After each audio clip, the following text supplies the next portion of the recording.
ॐ नमः सिद्धेभ्यः।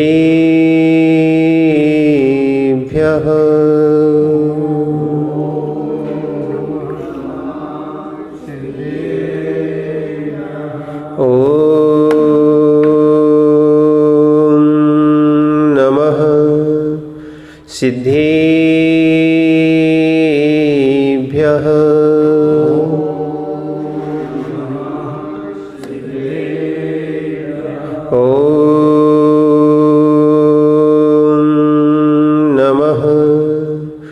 सिद्धेभ्यः।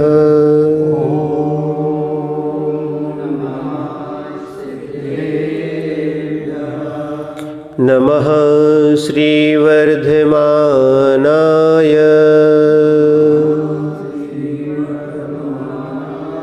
निर्धोत्कलिलात्मने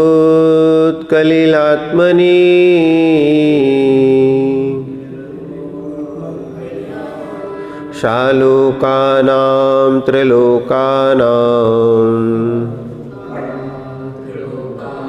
यद्विद्यादर्पणायते कुन्दनेवैणिधवल्गति सम्यक् जिनका ऐसे गुरु विराग को सत सत्यवार प्रणाम, सत सत्यवार प्रणाम, सत सत्यवार प्रणाम। जय बोलिए अनंत अनंत सिद्ध परमेष्टि भगवान की, देवादिदेव एक खज्जर्षि आदिनाथ भगवान की, देवादिदेव एक खज्जर्षि चिंतामणि पार्श्वनाथ भगवान की, देवादिदेव एक खज्जर्षि भगवान महावीर स्वामी की, परम पूज्य आचार्य भगवान समंतभद्र स्वामी की, परम पूज्य आचार्य भगवान गुरुवर विराग सागर जी महाराज जी की,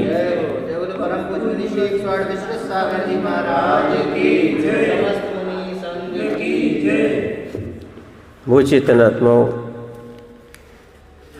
भगवान शांतिनाथ के पादमूल में बैठ के हम दिव्य देशना का पान कर रहे हैं, जो अनेकांत और स्यादवाद में ही रूप है।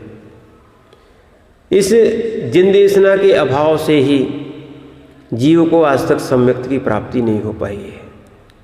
एकांत में रहा है, अनंत काल निकल गए, इसका जीवन एकांत विषय और कसायों में रहा है, और ये विषय कसाय ही जीव का पतन का कारण बनते हैं। यही संयम के मार्ग में सबसे बड़े बाधक है, विषय और कसाय। कसाय चारित्र को उत्पन्न नहीं होती, और विषय चारित्र में रुचि उत्पन्न नहीं करते, क्योंकि विषय विष है जो हमारे सम्यक्त का घात किए बैठे।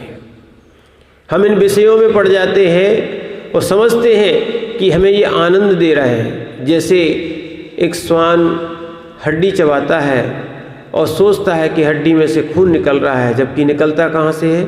स्वयं के जबड़ों में से निकलता है। ऐसी ये विषय आनंद नहीं देते, आनंद तो वास्तविकता में स्वयं की धातु देती है, और उनके माध्यम से जैसे ही उसका क्षरण होता है, क्षय होता है, आनंद मिलता है।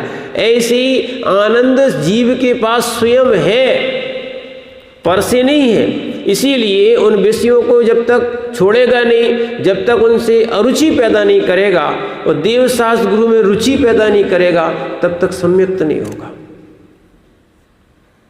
क्या है? संसार शरीर और भोगों से अरुचि होना चाहिए राजन जी, और संसार शरीर भोगों से अरुचि और देव शास्त्र गुरु में रुचि। यही आचार्य कुंद स्वामी ने रेण सार में जी में लिखा है, देवगुरु समय भत्ता। किसका भक्त? देवगुरु समय भत्ता, देव शास्त्र गुरु का भक्त। और ये संसार शरीर भोग परिचित्ता, इन्हें संसार शरीर भोगों से जो परित्यक्त कर दिया है, रैणत संयुक्ता और रत्नात्रय से संयुक्त है, उसके लिए सम्यक दृष्टि कहा है। ते सुख सहम लहंती, उसको शिव सुख मिलता है। यानी वास्तविकता तो है और उसको भी आपको भी समझना पड़ेगा। देखो नरेंद्र भैया, आप कुछ खर्च करते हो तभी कोई दूसरी वस्तु मिलती कि नहीं। यानी कि आपने धन दिया, अपना जो पसीने की कमाई थी धन किसी को दिया, तब जाके सामने वाले अपनी वस्तु वो भी त्याग करता है, धन के लोभ में वो भी छोड़ रहा है, और आपने धन छोड़ा तो वस्तु मिली। आप सोचो कि धन भी नहीं छोड़े और वस्तु की प्राप्ति हो जाए, संभव है क्या?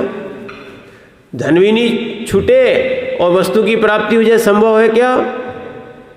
अरे दूध लेने भी जाना है तो आपको पैसे छोड़ना पड़ते हैं, तब आके दूध मिलता है, भोजन मिलता है, संसार की सामग्री मिलती है। ऐसी जब संसार की सामग्री छोड़ोगे तब तो मोक्ष मिलेगा। अब लोग सोचते हैं कि दोनों हाथ में लड्डू रहे, वो 3 काल में संभव नहीं। कि यहां संसार भी ना छूटे और मोक्ष मार्ग मिल जाए। सीधा सीधा है, जितना जितना संसार छूटता जाएगा उतना उतना मोक्ष मिलता जाएगा।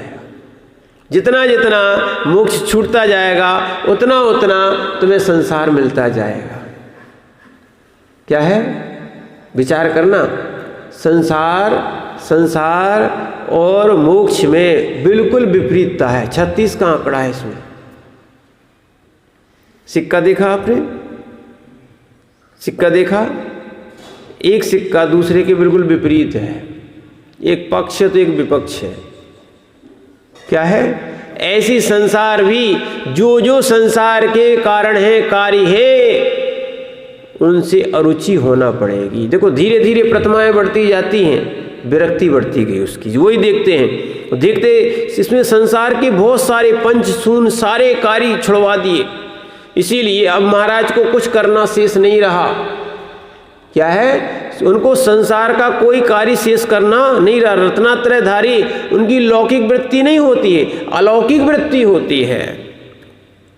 सारे संसार के आरंभ सारंभ सारे कार्यों को छोड़ देता है, क्योंकि सब हिंसामय है और सब इनमें उपयोग लगाओगे तो आत्मा में उपयोग नहीं लगता। यहाँ तक कि शरीर में उपयोग लगाओगे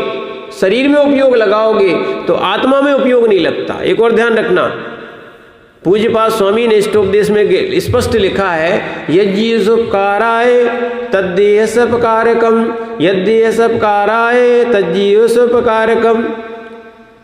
यज्ञ सपकाराय, यदि जीव का उपकार करोगे देह का उपकार होगा। क्या हो जाएगा? हाँ, आप सोचो कि हमारी देह का भी उपकार हो जाए और आत्मा का भी उपकार हो जाए, 3 काल में भी संभव नहीं। आप लोग पुण्यात्मा हो कि देखो थोड़ा छोड़ के आए, घर छोड़ के आए कि नहीं आए? घर छोड़ के आए तो भगवान के दर्शन मिल गए, पूजा मिल गई, अभिषेक मिल गया। समझना? घर छोड़ के नहीं आते, सोचते घर में बैठे रहे, घर भी ना छूटे और भगवान मिल जाए। मिलेंगे क्या? नहीं मिलेंगे। इसीलिए थोड़ा थोड़ा छोड़ने का प्रयास करना। और वास्तविकता में ये छोड़ना ही है। कोई यहाँ पर शाश्वत रहने वाला नहीं है। मनुष्य पर्याय भी छूट जाएगी। शादी शांत है, यही उत्पन्न हुई थी, जीव यही उत्पन्न हुआ था। अभी पंडित जी बोल रहे थे, महाराज हमने छोटे छोटे से बच्चों को पढ़ाया, आज देखो कितने बड़े बड़े हो गए, वो ब्रह्मचर्य व्रत ले लिया, आगे बढ़ गए। क्या है? समाज का इन्होंने बहुत उपकार किया उन बच्चों का जिन्होंने वो संस्कार प्राप्त किए, और ऐसे संस्कार प्राप्त किए उनको भी आनंद आता है कि हमारे पढ़ाए हुए बच्चे आज संयम मार्ग पे आगे बढ़ रहे हैं। उनकी भी भावना होती है कि वो भी, उन्होंने ले ली 7 प्रतिमा तो ले ली, आगे बढ़ने का भाव है। ऐसे जीव, ऐसे सरल और संयमी जीव ही सम्यक दर्शन को प्राप्त करके मोक्ष मार्गी बनते हैं। तो इसीलिए सबसे पहले सम्यक दर्शन में बात बताई थी, श्रद्धानाम परमार्थानाम माप्तागम तपोव्रताम, ये विशेषण दिया था आचार्य समंतभद्र स्वामी ने। श्रद्धा करना है किससे? परमार्थभूत सच्चे देव शास्त्र गुरु पर। क्या है? सच्चे देव शास्त्र गुरु पर श्रद्धा करना है। श्रद्धानाम परमार्थानाम माप्तागम तपोव्रतम, आप्त आगम तपोव्रत, 3 पर देखो यही बात कुंद स्वामी ने कहा। उन्होंने कहा देव गुरु समय भत्ता, बस थोड़ा सा शब्दों का अंतर है। देव आ गए, गुरु आ गए।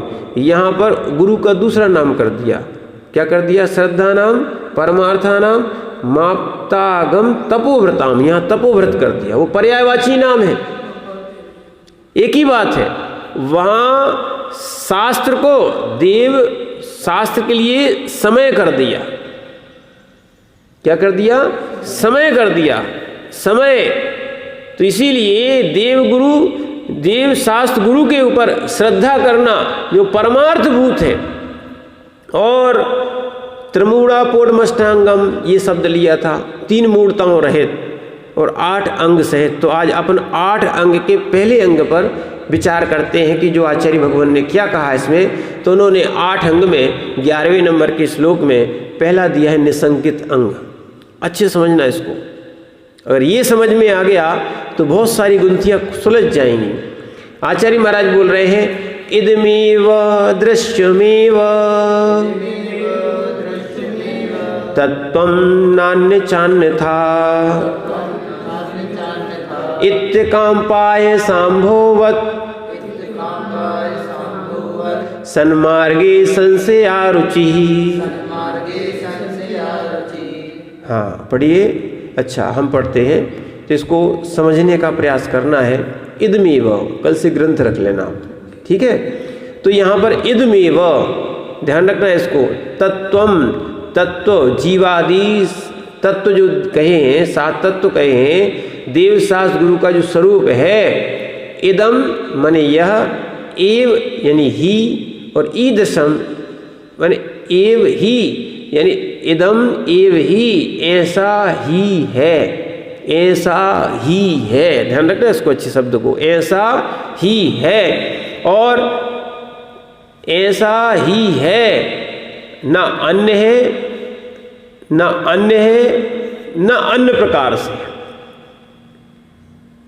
क्या बता रहे हैं यहाँ पर कि देव शास्त्र गुरु का स्वरूप जो है इदम एव, ऐसा है और ऐसा ही है।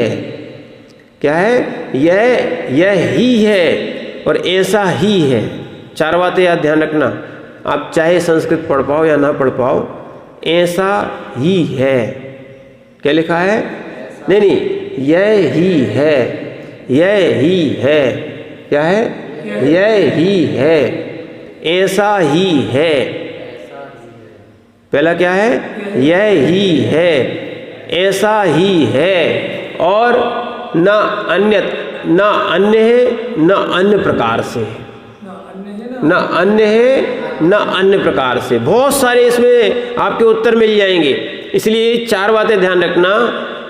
यह ही है, ऐसा ही है, ना अन्य है, ना अन्य प्रकार से। 4 बातें आई हैं, ठीक है ना।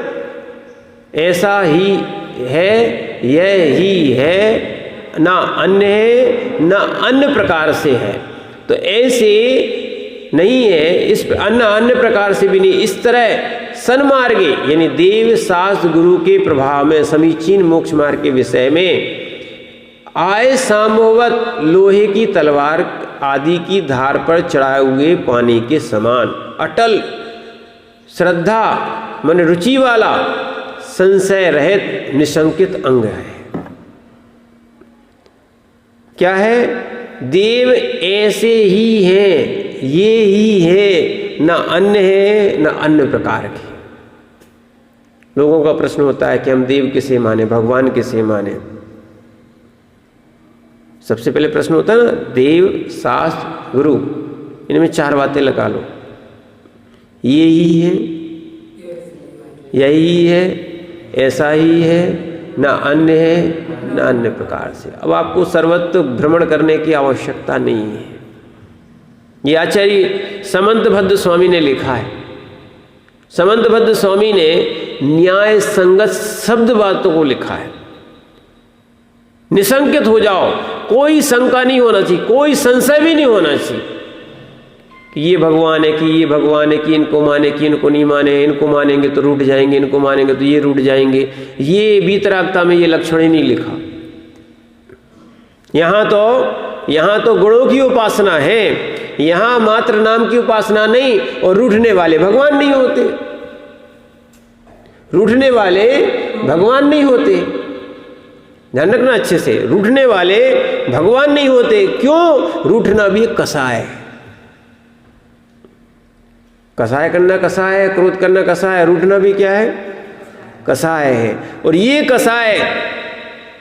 कसाय भगवान में आ गई तो भगवतपना कहाँ?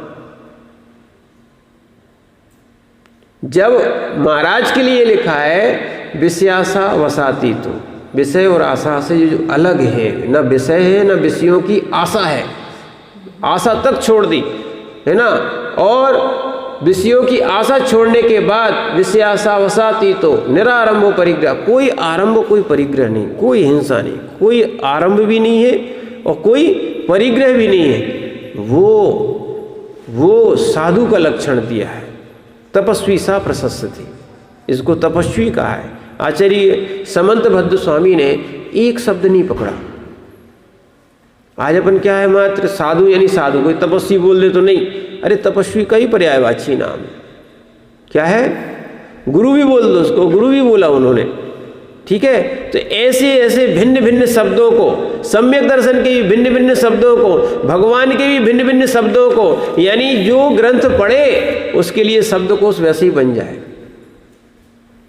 और दृष्टि भी बड़ी होना चाहिए। तो इसीलिए आचार्य भगवान यहाँ पर बोल रहे हैं, चार बातें ध्यान रखना। कौन सी? यही है, ऐसा ही है, ना अन्य है ना अन्य प्रकार से। चार बातें ध्यान है। कौन कौन सी?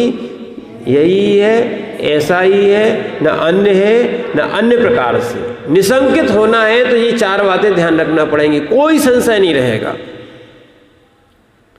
क्या?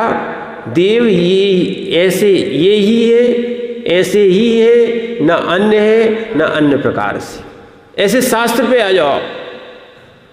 शास्त्र यही है, ऐसे ही है, ना अन्य है ना अन्य प्रकार से। गुरु पे आ जाओ। यही है, ऐसे ही है, ना अन्य है ना अन्य प्रकार से। जब देव शास्त्र गुरु की बात समझ में आएगी तब आपको समझ में आएगा कि हम ऐसा क्यों कह रहे हैं। क्यों? कि इनमें जितने भी बातें कहोगे तो इनमें विकल्प खड़े होते हैं, राग द्वेष खड़ा होता है, कसाय होती है। और कसाय संसार का कारण है।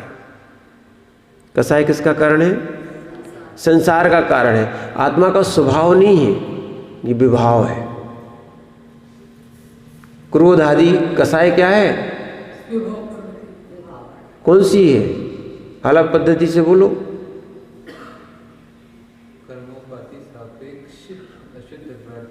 हाँ, ध्यान रखना। कर्मोपाधि सापेक्ष, एक होता है कर्मोपाधि निरपेक्ष। कर्म की उपाधि लगी हुई है जिसमें, जिस आत्मा में ऐसे ये अशुद्ध द्रव्यार्थिक नहीं, शुद्ध द्रव्यार्थिक नहीं है। क्या है? अशुद्ध द्रव्यार्थिक नय से क्रोध आदि कर्मज भावात्मा। क्रोध करना, क्रोध आत्मा का स्वभाव नहीं है, विभाव है। क्या है? आत्मा का विभाव परिणाम है, स्वभाव नहीं है। स्वभाव कब होता है? कब? जब कर्मोपाधि निरपेक्ष। देखना कितनी अच्छी शब्द लिए हैं। कभी आलाप पद्धति पढ़ना, नए से आपको समझ में आएगा कि हम अपनी जो बातें करते हैं वो कहीं गलत तो नहीं है।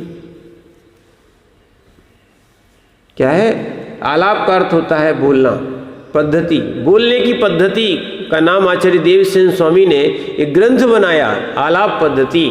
हमारी बोलने की पद्धति कैसी होना चाहिए? नए से बोलना चाहिए। किससे बोलना चाहिए? नए से बोलना चाहिए, क्योंकि नए से ही बोले जाते हैं और नए से ही समझे जाते हैं। जो नए को नहीं समझ पाता है वो अपनी बात को सही मानता है, भटक जाता है, वही तो एकांत में चला जाता है।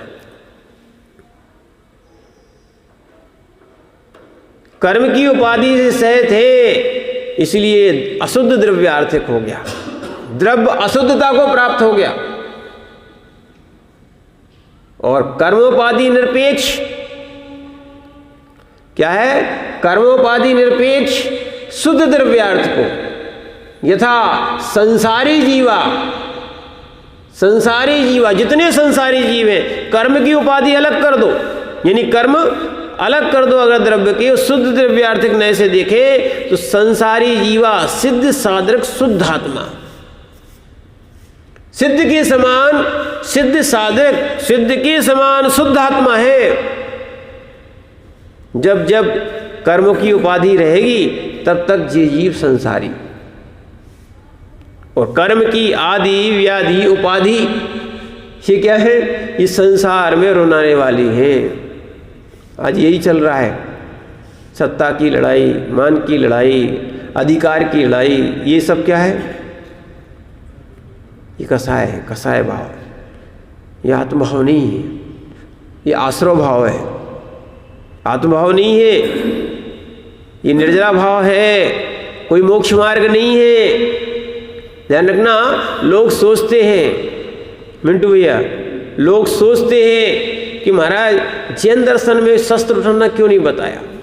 जैन दर्शन में शस्त्र उठाना नहीं बताया, शास्त्र उठाना बताया। क्यों? ध्यान रखना, जब तुम्हारे लिए ज्ञान हो जाएगा ये विभाव भाव है, संसार का कारण है, क्यों पढ़ेंगे इसमें?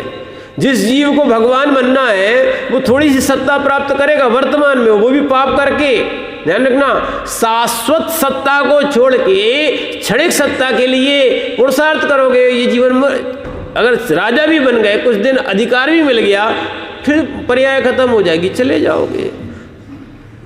छोटी दृष्टि। पंडित जी कल ही बात चल रही थी, भूतपूर्व हो जाओगे, भूतपूर्व राष्ट्रपति बन जाओगे, क्या बन जाओगे? भूतपूर्व हो जाओगे। यहां तो शाश्वत सत्ता की बात कर रहे हैं जहां पर इसका नाश नहीं होता। मुनि पद भी कब? जब तक ये मनुष्य पर्याय हम लोगों ने मुनि धारण किया है ना। आचार्य पद कब तक? जब तक उन्होंने छोड़ा नहीं है, समाधि नहीं हुई उसके पहले तक आचार्य पद। ये सब छूटने वाली वस्तु है, नहीं छूटने वाली वस्तु है तो वो भी अरहंत पद भी छूट जाता है। सिद्ध पद जो है एक बार मिल गया छूटता नहीं। और ज्ञान में ही सुख है और ज्ञान में ही दुख है। पर के ज्ञान में नहीं, निज के ज्ञान में सुख है और निज के ज्ञान में दुख है।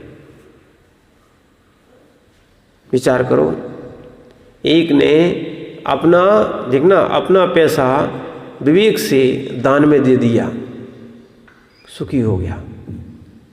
क्यों नरेंद्र भैया? विकल्प नहीं करना इनका। क्या हो गया? सुखी हो गया, आनंद हो गया।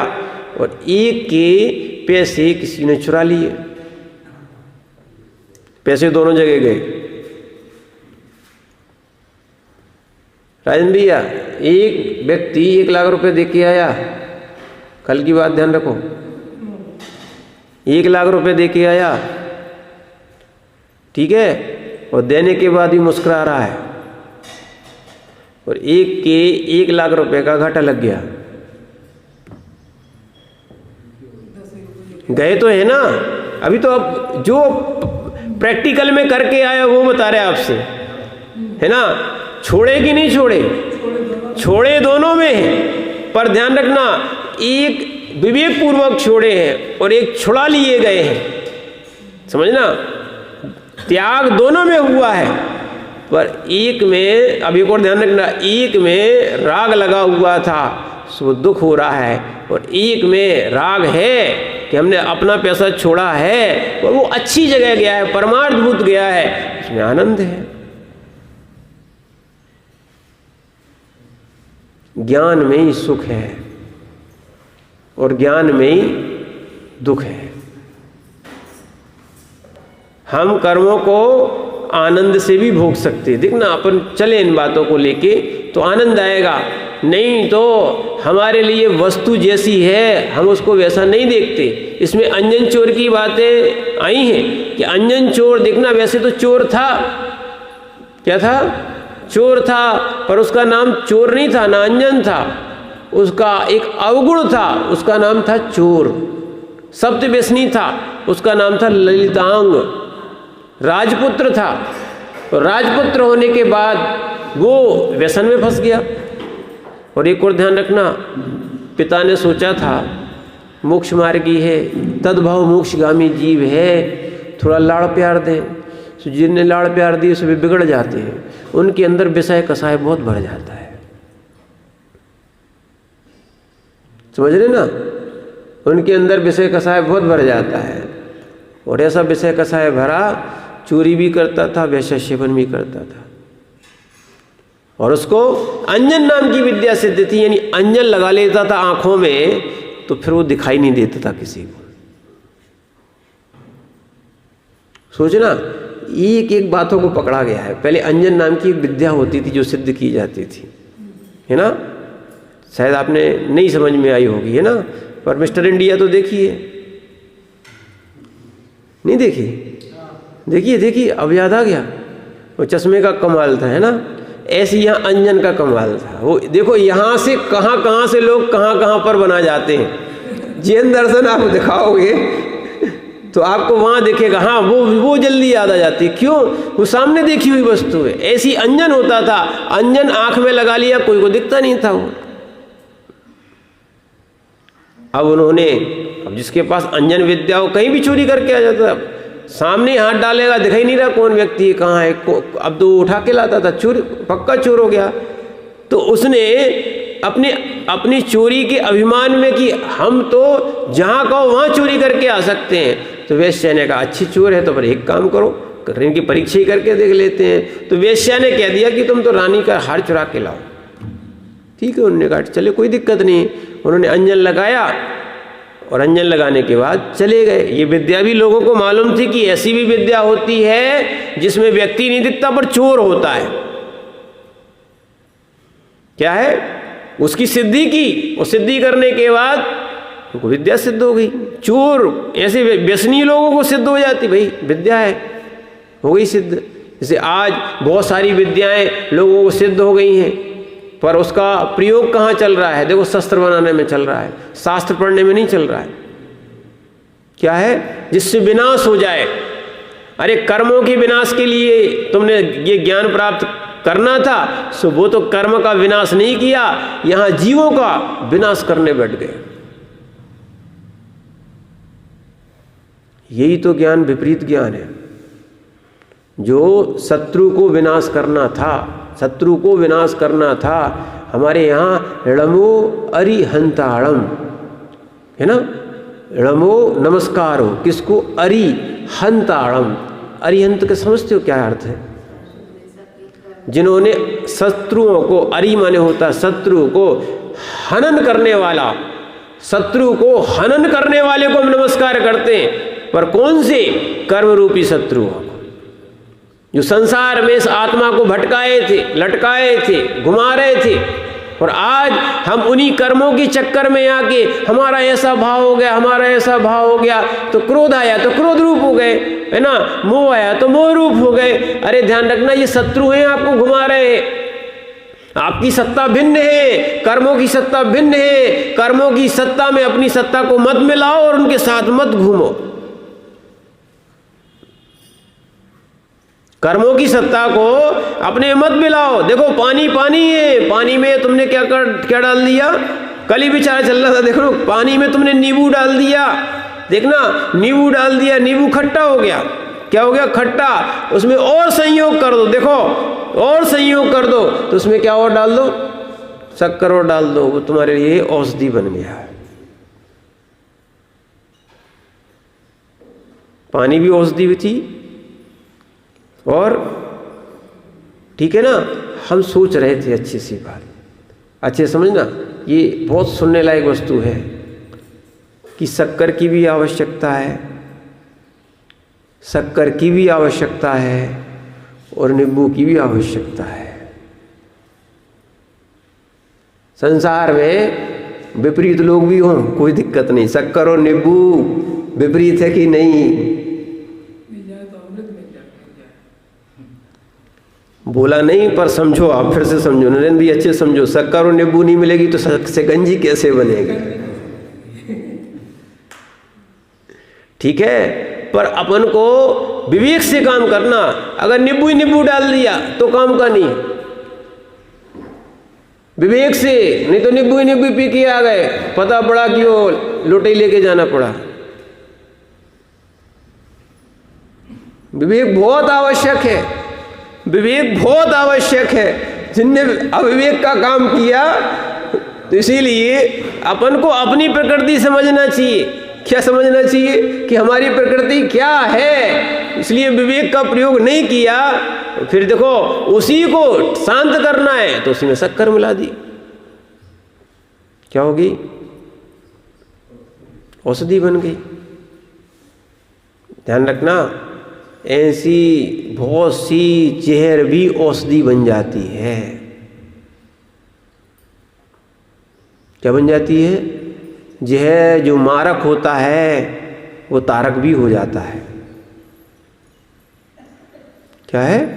जो मारक होता है वो तारक भी हो जाता है। आज देखो सांप का जहर, देखना, सांप का जहर जो जिसको मारक है, आज कीमो के इंजेक्शन कौन से बन रहे हैं बताओ? सीधा सीधा सर्प का जहर है। और ध्यान रखना, सर्प को मार के, कई जगह तो मार के ही सीधा निकाल लेते हैं। वो धीरे धीरे दिया जाता है कीमो। कैंसर वालों को कीमो दिया जाता है, इसलिए तो उसके बाल सब झड़ जाते, काला पड़ जाता है। क्या है? बस व्यक्ति को नहीं मार रहा है, धीरे धीरे दिया जाएगा। और व्यक्ति को नहीं मार रहा, उसके अंदर जो कीटाणु पड़ गए ना, ध्यान रखना, उनको मारता है। पर ये राख के कीटाणु ऐसे पड़े हैं, इसके लिए तो कोई भी कोबरा नहीं बना आज तक, ना कोई कीमो बना है। क्या है? शरीर की औषधि के लिए तो बहुत सी औषधियां हैं, पर आत्मा में से कर्म निकालने के लिए कोई औषधि नहीं है। बस सही औषधि है तो वो है भगवान के अमृत वचन। कौन सी है? जिनेंद्र के, है ना, जिन वचनम परम औषधि, ये मूलाचार्य जी में लिखा है, अन्य ग्रंथों में भी आया है। भगवान के वचन जो है औषधि का काम करते, जो अपने अंदर के मिथ्यात और कर्मों को निकालते हैं। इसलिए ध्यान रखना, यहाँ पर आचार्य महाराज कह रहे हैं कि हमें विपरीतता में नहीं जाना। ऐसा ये ही है, ऐसा ही है ना, ना अन्य है ना अन्य प्रकार से। अब हमें देव की परिभाषा पढ़ने की आवश्यकता नहीं है। देव ऐसे ही हैं, जो 18 दोषों से रहित है, ऐसे देव हैं। 18 दोषों से रहित है, ये देव है। क्या है? ये देव की परिभाषा हो गई। ऐसे ही जो हिंसा आदि से रहित है, ये भी कुंद स्वामी ने मोक्ष पहाड़ में लिखी हुई है। अष्ट पहाड़ के मोक्ष पहाड़ों में एक गाथा दी है।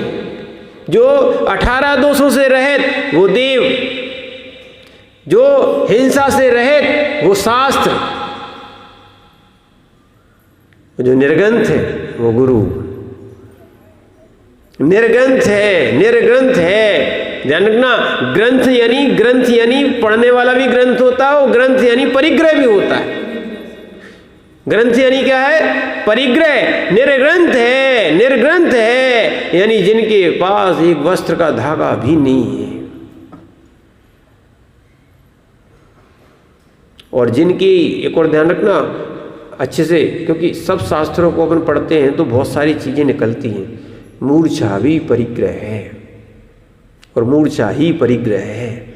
भले नहीं रखे हो, पर तुम्हारे आदेश पे चल रहे हैं तो।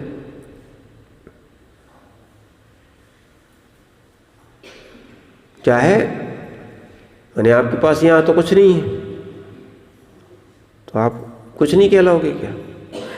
बैंक में है, बहुत सारी चीजें हर जगह है, वो सब आपके माइंड में रखा हुआ है। तो इसीलिए ये सब चीजें निर्गुणता की बाधक हैं। तो इसलिए देव, शास्त्र और गुरु। तो यहाँ अंजन चोर की बात चल रही थी कि जो अंजन चोर अंजन लगाने के बाद दिखाई नहीं देता था, तो उस समय वो रानी के वहां पर हार चुराने के लिए गया। अब हार जैसी उठाया, देखो वो नहीं दिखता था पर वो हार दिखता था। हार अब वो कहाँ छुपाए, तो छुप भी नहीं रहा था, दिख रहा था। और दिखता हुआ मैंने आदमी नहीं दिख रहा था, पर क्या दिख रहा था, हार दिख रहा था। तो समझ गए कि एक अंजन विद्या वाले ने हार चुराया है। तो उसके जहाँ जहाँ हार जाता जा रहा था वो दौड़ते जा रहे थे।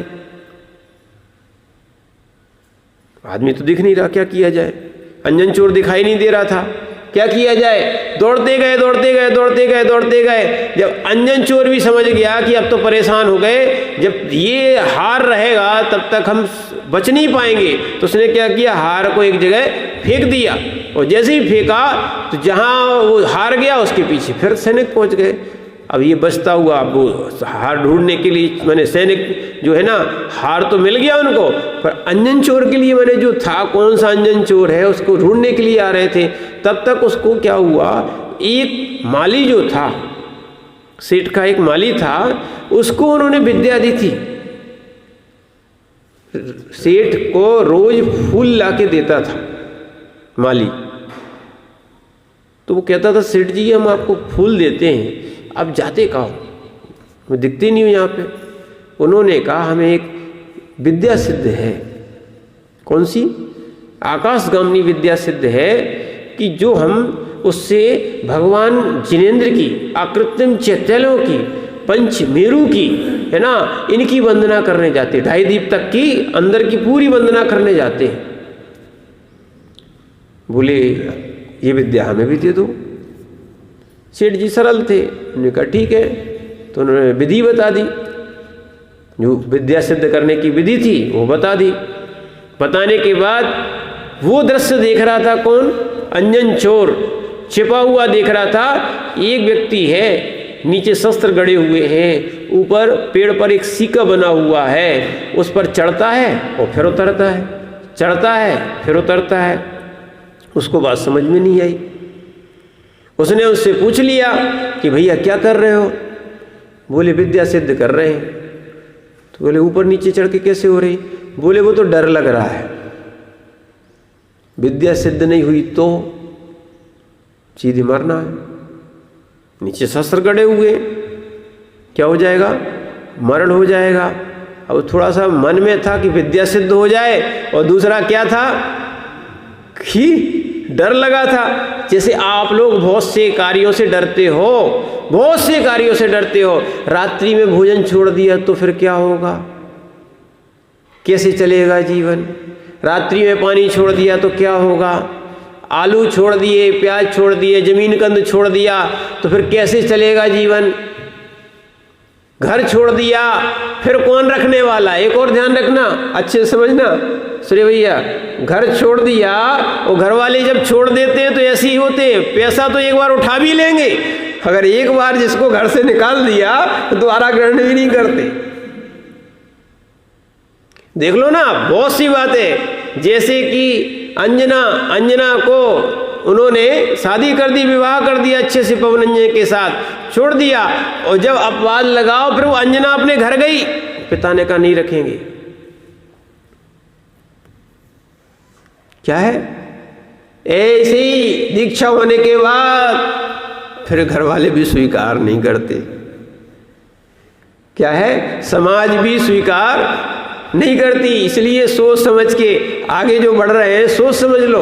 और उसके बाद जब, क्योंकि ये मोक्ष मार्ग है, वो नहीं चाहते कि तुम्हारा मोक्ष मार्ग बिगड़े, ध्यान रखना, मोक्ष मार्ग बिगड़े। तो इसीलिए अंजन, उनको डर लग रहा था, बहुत सारे लोगों को डर लगता है, डरने वाले कोई कार्य की सिद्धि नहीं कर पाते, सीधी बात तो ये है। अब तक डरते रहोगे, वीर बनो ना। महाव्रत कौन धारण करता है? जो महापुरुष होता है। मूलाचार आदि में आया, महाव्रत कौन धारण करता है? कायर पुरुष धारण नहीं कर सकता, वीर पुरुष और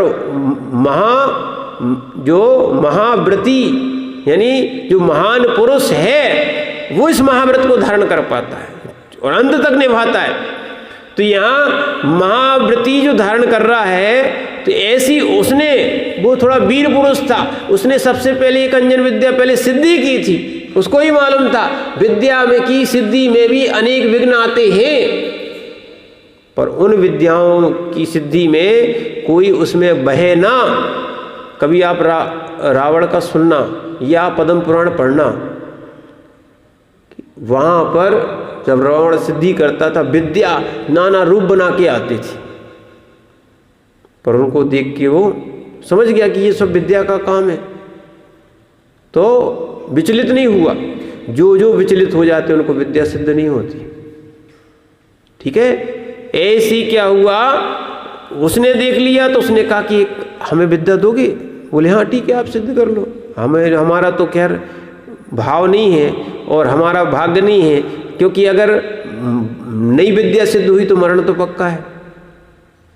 विद्या सिद्ध नहीं हुई तो मर जाएंगे, क्योंकि सीके को काटना था। एक एक धागे बंधे हुए थे, 108 धागे थे, एक एक रमोकार मंत्र को पढ़ना था और एक एक काटना था। उसने कहा कि भैया तो हमें मंत्र बताओ। तो एक दो प्रकार का कथानक आता है, कोई कहता है उसको मंत्र याद नहीं था, तो उन्होंने एक बार में ही, क्यों मरना तो उसको था ही, अगर सैनिकों के द्वारा पकड़ा जाए तो मरना था, और नहीं तो वहाँ नीचे गए तो मरना था। तो उसने सोच लिया, उसको निडर था। उन्होंने कहा ठीक, उन्होंने कहा आड़म ताड़म कछु न जानम सेठ वचन प्रमाणम, और दूसरा नमोकार मंत्र को पढ़ लिया। तो नमोकार मंत्र पढ़ के जैसे 108 को एक में ही काट दिया। 108 बार भी नहीं पढ़ा, कितने पढ़ा? एक बार पढ़ा, काट दिया। सामने मौत दिख रही थी, उसको आकाशगामी विद्या सिद्ध हो गई। क्या हो गई? अब उसने कहा कि अब मृत्यु से बिल्कुल बचे हैं, अब एक काम करते हैं कि जिस विद्या ने सेठ ने विद्या दी है उसके पास चलते हैं। तो उस विद्या ने कहा कि स्वामी क्या कर सकते हैं? बोले कि जहाँ सेठ जी है वहाँ ले चलो। तो विद्या वहाँ तक ले गई, और जैसी विद्या ले गई, ठीक है, तो सेठ जी को देखा, माने एक नए जैसे स्वर्ग में आ गए हो। क्यों? तो वहाँ वो तो जो चतुर्दखाल जैसा स्थान है, कहाँ? सुमेरु पर्वत, मंदरमेरु पहला, वहाँ की वो वंदना कर रहे थे। और वहाँ देखा तो बिल्कुल महाराज, देखो तो महाराज आकाश से रिद्धिधारी महाराज आ रहे थे वहाँ। किससे? रिद्धिधारी महाराज आ रहे थे। देखा तो बड़ी बड़े रत्नों के जिनबिंब हैं, बहुत सुंदर सुंदर जिनबिंब है। उनकी आराधना कौन? अपने सेठ जी कर रहे हैं। उसने देखा कि धर्म का फल तो देखो, जो हमने कभी नहीं देखा। देखो आज पंचम काल है, सो ना तो विद्याधर आते हैं और ना आप इस भरत क्षेत्र के बाहर जा पा रहे हो, पर वास्तविकता में पूरी ज्यों की त्यों जो शास्त्रों में रचना है हम प्रत्यक्ष नहीं देख सकते हैं, तो आगम से देखना चाहिए। नाम सुना केवली और श्रुत केवली। केवली प्रत्यक्ष जानते हैं, श्रुत केवली परोक्ष जानते हैं। पर जैसा केवली जानते वैसे ही कौन जानते हैं? श्रुत केवली जानते हैं। ऐसे ये ग्रंथ जो है ना, ज्यों की त्यों वैसे ही लिखे हैं। जैसी जैसी इस जम्बूद्वीप आदि की रचना है, पूरा वैसे वैसे लिखा है। वैसे कर्म है, बहुत सारी चीजें इसमें पूरी लिखी हुई हैं, बस हम प्रत्यक्ष नहीं जान पा रहे, ये परोक्ष है हमारे लिए। और जैसे ही उन्होंने देखा कि धर्म का इतना बड़ा फल होता है, तो उस जीव ने, देखना, उस जीव ने पहले सेठ को प्रणाम किया और बताया कि मैं चोर था और आपके मंत्र के कारण मेरी जान बची और आपके दर्शन करने यहाँ आया हूँ। और उन्होंने महाराज का उपदेश सुना। कौनों ने? अंजन ने, ललितांग ने। उन्होंने उपदेश सुना, वहीं दीक्षा ले ली।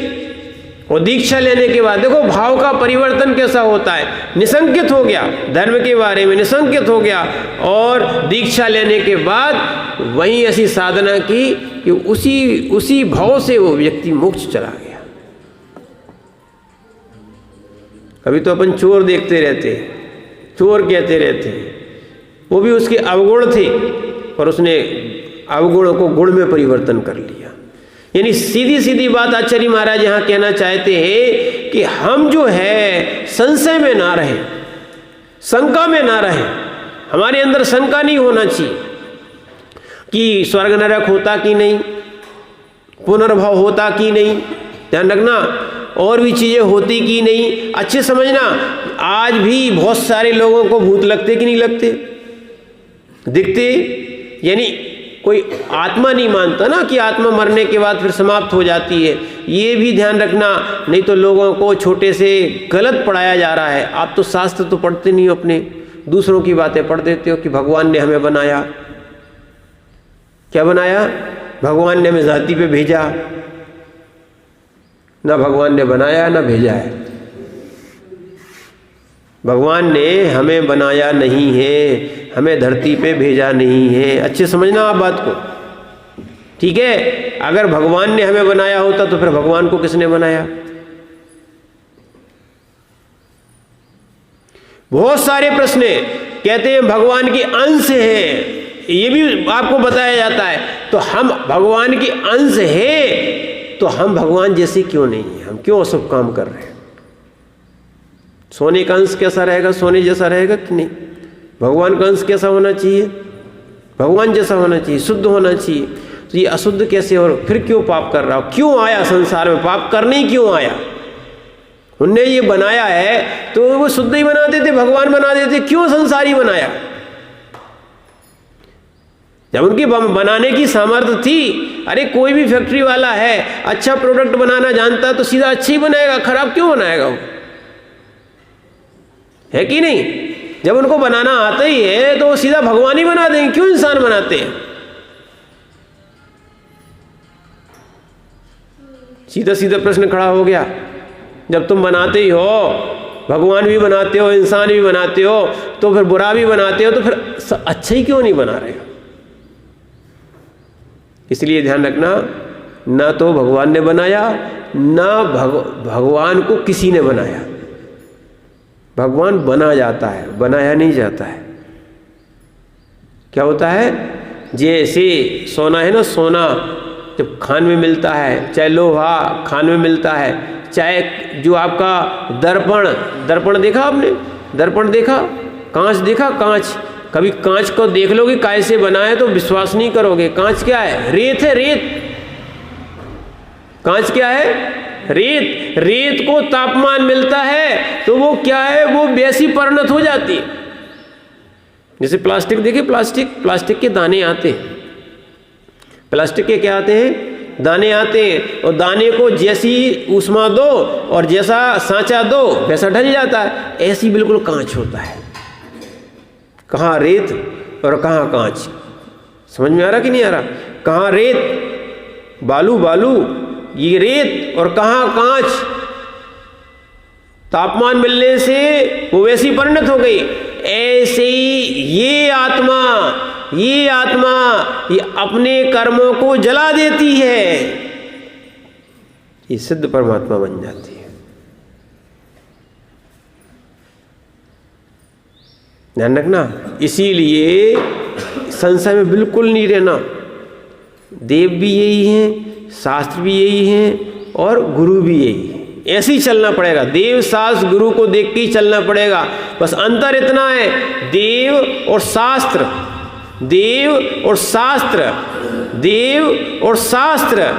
ये उदासीन निमित्त है। ये कोई त्याग की बात नहीं करते, कोई उपदेश नहीं देते।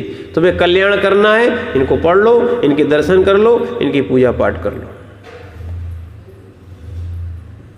कैसे? उदासीन निमित्त। गुरु होता है वो उदासीन भी है और प्रेरक भी है। जो शिष्य जो है ना विपरीत चलते तो उनसे उदासीन हो जाते, और अच्छे कार्य करते तो उनको प्रेरणा देते हैं। तो इसीलिए ये गुरु जो है ना आपको समझाते हैं, बढ़ाते हैं। और देखो वो निमित्त मात्र है, ध्यान रखना।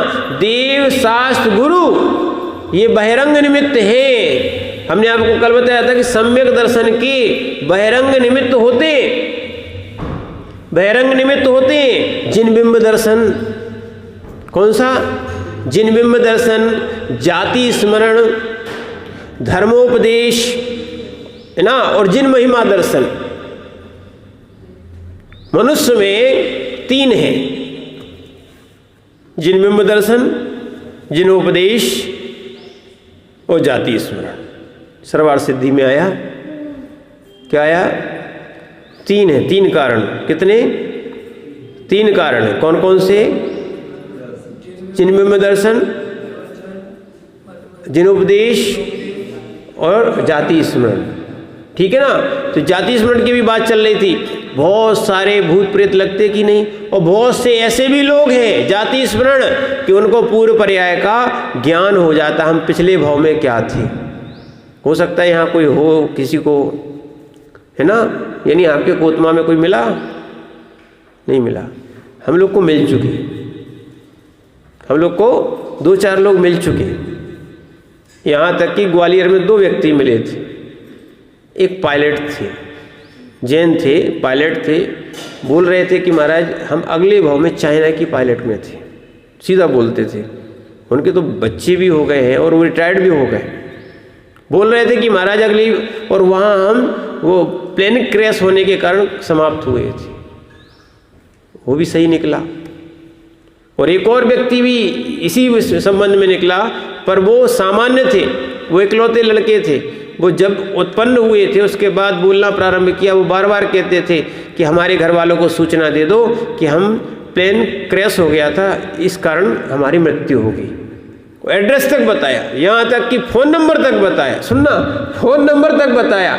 वो लोग हमारे पास आए, बोले महाराज जी कि ये भैया ऐसे हैं कि ये बात बताते थे। और हम लोग वहाँ गए और फ़ोन नंबर, क्योंकि इकलौता लड़का था, कौन देगा किसको? ठीक है, तो उस घर तक गए, फ़ोन भी लगाया, तो बोले हमें मालूम पड़ गया था कि प्लेन क्रैश हो गया, तो इसलिए वो ख़त्म हो गया। वो जीव यहाँ उत्पन्न हुआ था, जैन बना था। 2 साक्षात उदाहरण। तो जाति स्मरण, पूर्व पर्याय का स्मरण हो जाना, भूत पर्याय का स्मरण हो जाना, भविष्य का नहीं। जो भूत में घटी है उस पर्याय का क्या हो जाना? स्मरण आ जाना। स्मरण भूत का ही होता है, भविष्य का नहीं होता है। स्मरण काय का होता है? हमारे अंदर जो जो स्मरण है, एक और ध्यान रखना इससे, जो जो स्मरण है सब भूत का है। स्मृति जो काम करती है, मेमोरी काम करती है किसकी? भूत की। तो इसीलिए जाति स्मरण और जिनबिंब दर्शन और जिनोपदेश, इससे सम्यक की उत्पत्ति होती है। ये बहिरंग कारण है। ये सब क्या है? बहिरंग कारण है। अंतरंग कारण तो 7 प्रकृतियों का क्षय-क्षोभ है। 7 प्रकृतियों का क्षय-क्षोभ है, यानी कि स्वयं का उपादान है। 7 प्रकृति का क्षय-क्षोभ समझना अच्छे से। 4 कसाय, क्रोध, मान, माया, लोभ, और वो भी अनंतानुबंधी। कौन सी? अनंतानुबंधी, क्रोध, मान, माया, लोभ। अनंतानुबंधी, क्रोध, मान, माया, लोभ। ध्यान रखना, जब तक ये नहीं गई तब तक सम्यक्त नहीं होगा। कई लोगों के क्रोध करना का, मान का, मायाचारी का इतना छल कपट रखा रहता है, भले व्रती बन जाए पर व्रती नहीं कहलाएंगे। और लोभ लगा हुआ है, अनंतानुबंधी हो। क्या लगा हो? अच्छे समझना। लोग सोचते हैं क्रोध ही कसाय है, नहीं, मान भी कसाय है। चारों बराबर की कसाय है। क्रोध दिखती है, मान दिखता नहीं। मायाचारी थोड़ी बहुत दिख भी जाती है, छल कपट अंदर से रहता है। और बहुत सारी, और मायाचारी का कारण ही है। ध्यान रखना, जितने त्रियंश में बने हैं ये सब मायाचारी से बने हैं। एक और ध्यान रखना, स्त्री पर्याय भी मिलती है, जिसने मनुष्य पर्याय, मनुष्य आयु का बंध किया है और फिर मायाचारी की है, सो क्या है? मनुष्यों में क्या बनता है? स्त्री। और अच्छी मायाचारी की है, समझना। इसलिए मायाचारी छोड़ने का प्रयास करना, नहीं तो अच्छी मायाचारी की है तो त्रियंश कर बनता है। माया त्रयोगुण्य से स्पष्ट सूत्र लिखा, तत्वार सूत्र। मायाचारी से कहाँ जाने पड़ता है? त्रियंश बनते हैं। इसलिए वास्तविकता में सरल परिणाम होना चाहिए, सहज परिणाम होना चाहिए। सरल और सहज की एक बार गलती भी स्वीकार कर ली जाती है।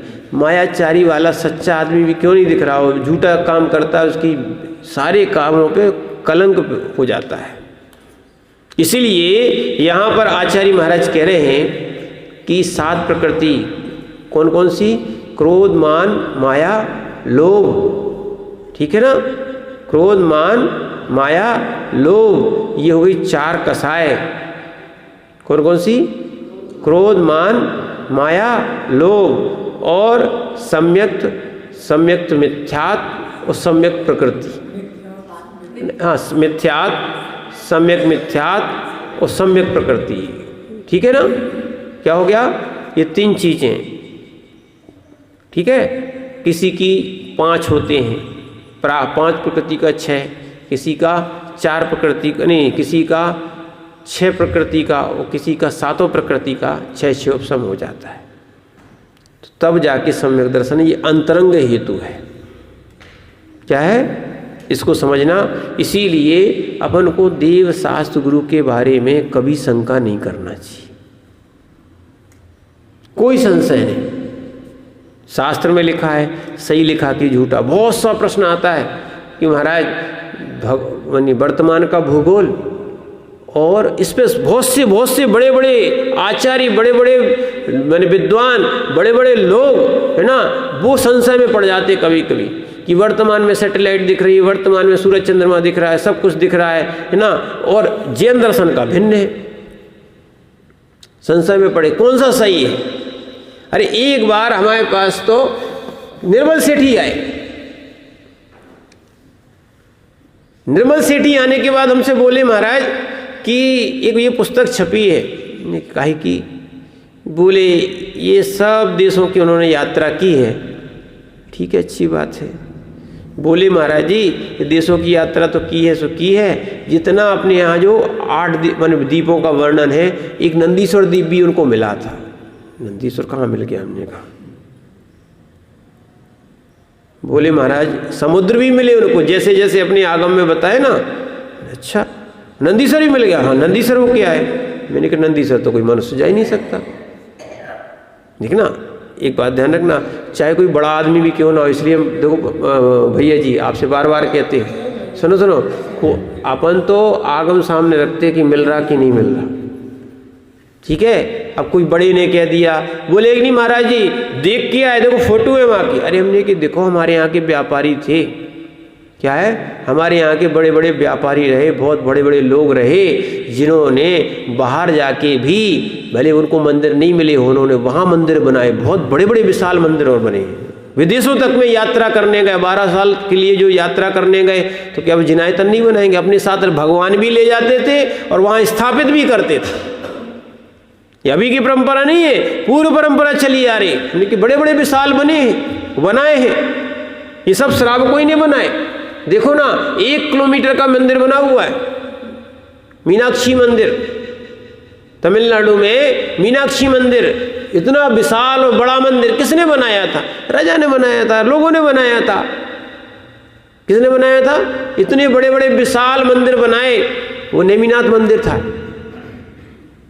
इसीलिए तमिलनाडु में देखोगे तो उनमें गुफाएं हैं। कभी आप एक बार दर्शन करने जाना, वहां तो पत्थर में ही गुफाएं बनाई, महाराज को सोने के लिए भी सैया तक बनी। हम लोग तो देख के आए। उसी का मूर्ति माने उस गुफा के पहले ऊपर भगवान के दर्शन करना है तो वहां पे उनने मूर्ति बनाई, 8 प्रातिहारी सहित पूरी मूर्ति बनाई। और उसी गुफा के अंदर महाराज आराम से विश्राम भी करते थे। सब बैठने की जगह अलग, क्या है, और जगह, सब जगह। तो ऐसी बहुत सी गुफाएं, बहुत से मंदिर बनाते थे। उनको बताया, बोले महाराज आप नहीं मानोगे, आप लोग तो जिद्दी साधु। क्या बोल रहे थे? हमने जिद्दी साधु की बात नहीं है। बोले सब ऐसे ही बोलते हैं। अरे हमने कहा भैया सम्यक दर्शन की बात है, जो शास्त्र में लिखा है वो सही है, हम तुम्हारी बात सही तो नहीं मानेंगे। क्योंकि मानसोत्तर पर्वत के आगे मनुष्य का एक बाल भी नहीं जाता। एक अतिशयोक्ति है कि क्षीर सागर में भगवान के केस सिराए जाते हैं। देव भी चाहे तो क्षीर सागर में मनुष्य का बाल बाहर नहीं जा सकता, उस क्षेत्र के बाहर जा ही नहीं सकता। समझना आप बात को। जैसे आपने देखो वर्तमान में बताए, जैसे एक आपने देखा चेकिंग वाली एक मशीन होती है, ठीक है, और कोई भी मेटल पहने हो रखे हो, अगर पैसा भी रखे हो तो वो बजने लगती है, तो तुरंत चेक कर देते, चाहे वो हाथ से चेक करते हो, चाहे वो एक गेट सा बना होता है, उसके बाहर मेटल नहीं जा सकता है कोई भी, है कि नहीं। ऐसे ही ये क्या है, ऐसी मानुषोत्तर पर्वत के बाहर मनुष्य का एक भी अवयव नहीं जा सकता है। मन मरने के बाद भी कोई देव ले जाना चाहे तो नहीं ले जा सकता, ना तो बाल ना नाखून, कुछ नहीं ले जा सकता। तो हमने कहा कैसे, इसलिए हम आपकी बात को प्रमाण नहीं मानते। ध्यान रखना, अभी इसी जम्बू द्वीप में 2 सूर्य और 2 चंद्रमा है। कितने हैं? 2 सूर्य और 2 चंद्रमा है, उनकी गलियां हैं, सबका वर्णन है। हम तो जिनागम में जो लिखा है उसको ही सत्य मानते, हमें कोई संशय नहीं। वो संशय वाला जीव को सम्यक दर्शन होता नहीं। इसलिए स्वर्ग भी है, नरक भी है, समझना आप बात को। ये जाति स्मरण भी होता है, जीव भी है, ये पुद्गल भी है, सब बातों को समझना। और जो इनको जैसा है उसको वैसा ही मानता। अंत में फिर से अपन एक बात उसको दोहरा ले, कैसा है निसंकित? ये ही है, ऐसा ही है, ना अन्य है ना अन्य प्रकार से। ऐसा जो मानता है वो निसंकित अंग को धारण करता है। फिर अब आपको अपने बच्चों को 4 बातें सिखाना, भगवान कौन है, गुरु कौन है, शास्त्र कौन से है, बस 4 बातें सिखाना। निसंकित रहना बेटा, बिल्कुल संशय नहीं करना, स्वयं भी और दूसरों को भी। क्या है? 4 बातों में आपको समझ में आ जाएगा, ये ही है, ऐसे ही है, ना अन्य है ना अन्य प्रकार से। बस इतनी सी तो बात करना है, क्लियर हो जाएगा। नहीं तो पूछते हैं कि भगवान ये भी है कि सबका मालिक एक होता है, कि सब जगह से मोक्ष जाया जा सकता है, कि सब बहुत से प्रकार के आप भिन्न भिन्न प्रकार के घुमा के लोग बताते हैं। बस यहाँ समंतबद्ध स्वामी का श्लोक याद रखना, तो नहीं तो ये हिंदी में याद रखना इसका भावार्थ, तो आपको समझ में आएगा कि हम सम्यक दर्शन प्राप्त करें निसंकित होके। कैसे होके? निसंकित होके, कोई भी संशय नहीं रहे, तो हमें मोक्ष मार्ग मिलेगा। ओम नमः शिवाय।